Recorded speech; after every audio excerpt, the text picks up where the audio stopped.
Morning everyone, কেমন আছে সবাই? সবাই খুব ভালো আছে, সুস্থ আছে, আমরাও বেশ ভালো আছি। আজকে সকালবেলায় উঠে রেডি হয়ে সব কিছু করেও স্কুলে যেতে পারলাম না, কারণ কালকে রাত্রিবেলায় সোনাই ঘুমাতে তো লেট করেছে, কিন্তু আজ কোনো দিন যা করে না, মানে স্কুলে ভর্তির ডেট থেকে আজকে পর্যন্ত কোনো দিন এমন হয়নি যে ও নিজে থেকে বলেছে মামা আমি স্কুলে যাব না। মানে ডে 1 থেকে এখনো পর্যন্ত ও সবসময় নিজের ইচ্ছেতে যায়। আজকে হঠাৎ দেখছি সকালবেলায় কিছু বলেনি, আজকেও বলেনি মামা স্কুলে যাব না।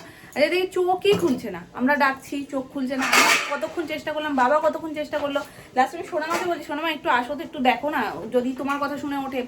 তাও সেও গিয়ে জড়িয়ে ঠড়িয়ে ধরলো, নিচে চলো, কোনোভাবেই কিছু হচ্ছে না, চোখই খুললো না। তারপরে বাবা বলছে, সোনামা বলছে যে ঠিক আছে তেমন করে না, তাহলে করছে যখন থাক, আজকে আর যেতে হবে না, একদিনেরই তো ব্যাপার, আবার কাল থেকে যাবে কেন। তো এই করে ওকে আমি বললাম তাহলে মামা তুমি একটু ঘুমাও, যখন তোমার ঘুম পূর্ণ হয়নি তুমি একটু ঘুমাও। ও মা ঘুমাও বলেছি, সে ড্যাব ড্যাব করে আমার দিকে তাকিয়ে ঠাকিয়ে বলছে, যখন স্কুল টাইমের ঠিক 2 মিনিট আগে ও বলছে যে মামা আমি স্কুলে যাবো। আমি বলছি এখন 2 মিনিট বাকি, আমার যেতে 20 মিনিট সময় লাগবে, আমি এখন রেডি হয়েছিলাম, আমি ছেড়ে ঠেড়ে তোমার কাছে এসে বসলাম, এখন তুমি আবার বলছো আমি স্কুলে যাব, আমি এখন রেডি কখন হবো, তোমাকে রেডি কখন করব, আর যাবো কখন? যেতে যেতে তো 20 মিনিট লাগবে, আর ম্যাক্সিমাম স্কুল টাইমের 10 মিনিট পর্যন্ত গেটটা খোলা থাকে, তারপরে খোলা থাকে না। তো স্বাভাবিক ব্যাপার না যে আমি তোমাকে নিয়ে ঢুকতে পারবো না। তো এটা একদিন বলেছো ঠিক আছে, পরের দিন থেকে যেন কোনো দিন বলবে না যে আমি যাবো না। বলছে আজকে তো আমি বলিনি যাবো না, মানে ওর যে উঠতে ইচ্ছা করছিল না, ওটাই দেখে সবাই যে ঠিক আছে, এতটা করে না তো কোনো দিন। আর ঘুমে চলে বলছে না, এরকম শুধু বলছি চলো, এরকম করেছে। তো ঠিক আছে চলো, এক আধ দিন তো মানুষের সুবিধা অসুবিধা হতেই পারে। তো আবার স্কুল ফ্রেন্ডরা ফোন করেছিল যে কি ব্যাপার, তুমি তো কিছু ইনফর্ম করে না। কালকের মাছ রয়েছে, আজকেও এটা হচ্ছে, এটা কি মাছ গো? ও তোপসে মাছ বললে না মা? তোপসে মাছ হচ্ছে, এখানে রয়েছে এই যে খয়রা। ও মা এটা কিন্তু ভাজা খাবো, ওই যে কালকে যেমন ওদের কালকেই একটাই খয়রা মাছটা কালকেও ছিল, তো এটা কালকে ভাজা খেয়েছিল সবাই। তো আমি যেহেতু জানোই আমার পদে পদে অত পছন্দ না, যেরকম বলছিলাম, তো ওই জন্য আমি কালকে আর খাইনি। আজকে মামুনি হয়তো এটা ঝোল করবে, তো ওই জন্য আমি আমারটা ভাজাই খেয়ে নেবো। আর এখানে রয়েছে এই যে কালকের মাছটা, ট্যাংরা মাছটা, যেটাও খাইনি। ডাল আছে আমার, আর কি চাই? ডাল থাকলে আমার আর কিচ্ছু চাই না।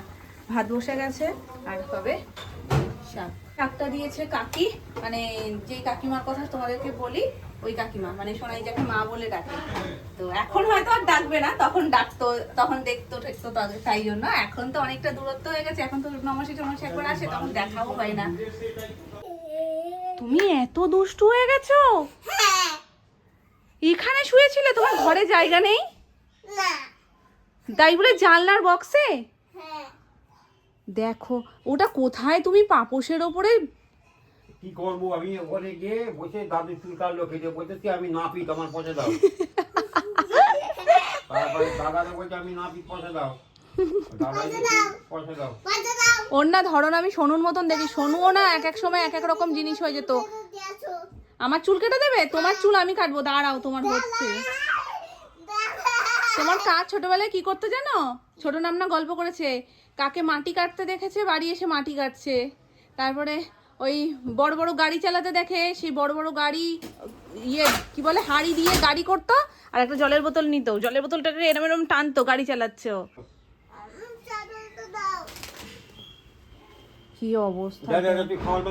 খাবার ব্যবস্থা হয়ে গেছে, চলো আসো আসো, চলো শিগগিরই। আচ্ছা হলে ডাক দিচ্ছি, ঠিক আছে, হলে ডাক দিচ্ছি। বলে না তুমি যেদিনকে তোমার ঘরে প্রচুর খাবার মজুদ থাকবে, সেদিনকে তোমার খাবার আসতেই থাকবে। তো আজকে আবার বিরিয়ানি এসেছে, যদিও এটা একটা স্পেশাল কারণে, সোনুর একটা ভালো কাজ হয়েছে, যার কারণে সোনু এটা খাওয়াচ্ছে আমাদেরকে। তো সেই জন্য আজকে আবার দুপুরবেলা বিরিয়ানিটা এসছে বলে আমি ভাবছিলাম যে দুপুরবেলায় আমি ডাল ঠাল যেরকম প্ল্যান করেছি ওটা দিয়েই খাবো, আর এটা রাত্রে খাবো। এটা আমি বলিও নি, ওরা ভেবেই বলছে যে না এখন আমরা সবাই খেয়ে নেবো, রাত্রিবেলায় তুমি এটা একা গন্ধ দিয়ে দিয়ে খাবে, মানে গরম করলেই গন্ধ বেরোবে, মানে আমাদেরও তখন ইচ্ছা করবে, তার থেকে এটা গরম আছে, এটা এই বেলা খেয়ে নাও, রাত্রিবেলা ওগুলো খাওয়া যাবে। তো এই জন্য দুপুরবেলা আমাদের আজকে হুট করে লাঞ্চ মেনু চেঞ্জ হয়ে গেছে এখন বিরিয়ানি। চলো এটাকে আর ঠান্ডা করবো না, আমার কাজ ছিল বলে একটু অনেকটাই ঠান্ডা হয়েছে, আর ঠান্ডা করে লাভ নেই, খেয়ে নিই। মাটন বিরিয়ানি, আচ্ছা না না ভালো করেছো, ওরটা হ্যাঁ আমি ওটা খেয়াল করিনি, হ্যাঁ ওরটা মাটন ভালো করেছো। আমার মাটন বিরিয়ানি ভালো না, মাটনের কোনো কিছুই অত চিকেনের কাছে লাগে না। এই তো হয়ে গেছে, এক হাত দিয়ে না। বিকেলে আমি ছাদে এসেছি, তার সব থেকে বড় কারণই এই গোলাপগুলো এত টেনেছে আমাকে যে আমি সত্যি দুপুরবেলায় পুজো করতে এসে আমি ফোন নিয়ে আসিনি, তোমাদের সাথে শেয়ারও কিছু করতে পারিনি। কালকেও তাড়াহুড়োতে পুজো করেছি, ওই জন্য তোমাদের সাথে কিছু শেয়ার করতে পারিনি। তো এসে না আমি না ভাবছি যে আমি কী করবো এখন, এত শর্ট টাইম আমি নিচে গিয়ে ফোন নিয়ে এসে তোমাদের সাথে শেয়ার করবো না, আমি পুজোটা করে নিচে গিয়ে তারপরে যখন ফ্রি হবো দেন এসে তোমাদেরকে দেখাবো, কারণ সেটাই বেস্ট, একটু সময় নিয়ে দেখাতে পারবো। বাবা এখানের যে গাছের ফুলটা দিয়ে দিয়েছে বলে আমি তোমাদের দেখাতে পারলাম না, এত অপূর্ব। শুধু একটু এখানে দেখো তুলসী মঞ্চে কালারটা কত সুন্দর, আর যখন ওটা ফুটেছিল তখন কতটা সুন্দর লাগতে পারে, এরকম ডুয়েল টোনের মধ্যে পিঙ্ক আর হোয়াইট দিয়ে এরকম ডুয়েল টোনের মধ্যে রয়েছে, কি অপূর্ব না পাপড়িগুলো। এটা যখন গাছে ফুটেছিল না দেখার মতন ছিল। তো বাবা তুলে নিয়ে এসে নেক্সট জেনকে আবার ফুটবে, আমি তোমাদেরকে দেখাবো ডেফিনেটলি। এখন এটা দেখো হলুদ ফুলগুলো এত ভালো লাগছে, মানে সরস্বতী পুজোয় শুধু এই ফুলটা দরকার। এই দেখো লাল গোলাপ, যার কোনো তুলনা হয় না, আর একদম থোক ফুলগুলো। আর এইখানে রয়েছে সাদা, সাদাগুলো একটু ছোট ছোট ফুটছে, এই যে কুড়ি টুড়িগুলো রয়েছে, অনেকগুলো কুড়ি, তো কুড়ি প্রচুর থাকলে তখন ফুলের সাইজটা একটু ছোট হয়ে যায়। এগুলো যেমন কি একটা রয়েছে, তবে হলুদ ফুল গাছে অনেকগুলো একসাথে ফুল ফুটেছে, তাও ফুলগুলো বড় বড় ফুটেছে। গাছটা অনেকটা উঁচুতে, মানে উপর থেকে দেখালে আরো ভালো লাগতো। ওই দেখো চাঁদ মামা। হ্যাঁ তোমার পছন্দ? ওই অরেঞ্জ কালারের বোতলে আর জল খাবে না, ঠিক আছে? এটা মানে ডাক্তারের না, মরিসনসের, যেটা প্রথম ছিল, মেবি কালারটাও সেম।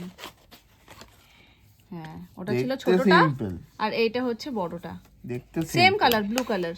তুমি আবার এটা ছোটবেলায় কিনে ওকে গেছো? ইয়ে করে তাহলে রেডি করে দাও এই বোতলটা। দেখি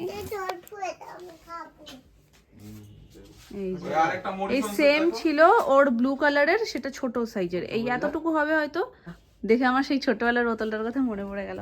দাঁড়াও আমি এটা ধুয়ে দিচ্ছি, গরম জলে ফোটাই, একটু সময় লাগবে মামা, একটু গরম জলে ফুটিয়ে তারপরে দিচ্ছি তোমায়।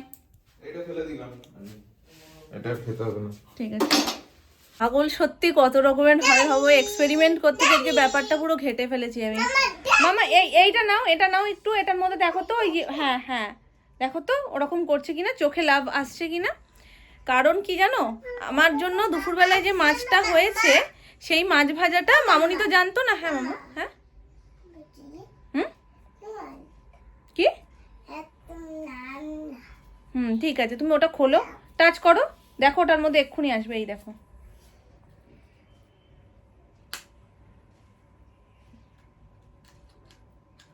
কি হলো? ঠিক আছে দেখো তো খুললে হয় কিনা, আমি দেখছি। তো আমার জন্য মাছটা মামনি দুপুরে ভেজে নিয়েছে, এবার যা স্বাভাবিকভাবে জানে না যে বিরিয়ানিটা হবে, এবার বিরিয়ানিটা হুট করে হয়ে গেছে, ভেজেছে ভালো কথা। এবার রাত্রিবেলা আমি বলছি মামনি মাছ কি ভেজেছিলে? বলছে আমি তো জানতাম না, আমি ভেজেছি তখন। বললাম ঠিক আছে রাখো আমি দেখছি। তো আমি বলছি ঠিক আছে। এবার ওটাকে না এমনি ভাজা হয়ে গেছে, আবার গরম করলে তেল বেরোবে, ওটার সাথে আমি একটু এক্সপেরিমেন্ট করতে গেছি। কি না, চিমটে দিয়ে ধরে ওটা আমি গ্যাসে সেকেছি, মানে ওই যে একটু পোড়া পোড়া ব্যাপারটা, ওটা তো মশলা টশলা দিয়ে মাছ পোড়ানো একটা অন্যরকম। ভাজা মাছটাকে কোনোদিনও ভেবে ট্রাই করিনি, কিন্তু আমি ভাবলাম কি ভালো লাগবে হয়তো, একটু পোড়া পোড়া ব্যাপারটা হবে, ওপরটা ছালটা একটু পুড়ে পুড়ে যাবে, যদি আমি চিমটেটা দিয়ে গ্যাসের উপরে ধরেছি। তোমাদেরকে বলে রাখি কোনো দিন এইরকম পাগলামি করবে না, কোনো দিন না, কেননা তুমি খেতে পারবে না। আর এত বিচ্ছিরি জঘন্য, মানে যেই শব্দই বলি সেটাই এর কাছে কম। আমার একেবারে মাথায় নেই যে ওটাও মাছেরই চামড়া, আর ওটা অলরেডি ভাজা, তো মানে দরকারও ছিল, নাহলে আমি কোনোদিন বুঝতাম না, আমি হয়তো ভাবতাম যে না ভালো লাগে হয়তো। পুরো মশা মারলে যে ব্যাটে যে গন্ধটা বেরোয়, মশা মারার ব্যাট দিয়ে ধরো মশা মারলে একটা গন্ধ বেরোয় না, পুরো ওই গন্ধ, মানে আমার এখনও ওটা মাথা থেকে যেন বেরোচ্ছে না, মানে পুরো রান্নাঘর ওই গন্ধ গন্ধ হয়ে গেছে, সবাই এরকম করছে। খাবার তো উপযোগী ছিলই না, আমি খেতেই পারলাম না মাছটার, শুধু হালকা হালকা জাস্ট একটু ছ্যাঁকা ছ্যাঁকা, কিন্তু তাতে ওই যে চামড়াটা পুড়েছে না একদম ডিরেক্ট আগুনে, ওতে ওইরকম একটা বিচ্ছিরি টাইপের গন্ধ বেরিয়ে গেছে। কোনো দিন আমার মতন এরকম উটকো চিন্তা ভাবনা মাথায় এলেও তোমরা করো না, খুব বাজে লাগবে, খুব খেতেই পারবে না। হ্যাঁ মশলা টশলা মাখিয়ে ওটাকে তাওয়ায় সেঁকা ঠিক আছে, কিন্তু বা যেমনভাবে কাবাব করে তেমন করা আলাদা ব্যাপার, সেটা মশলা কাঁচা থাকে, মাছ কাঁচা থাকে, একবারে হয়।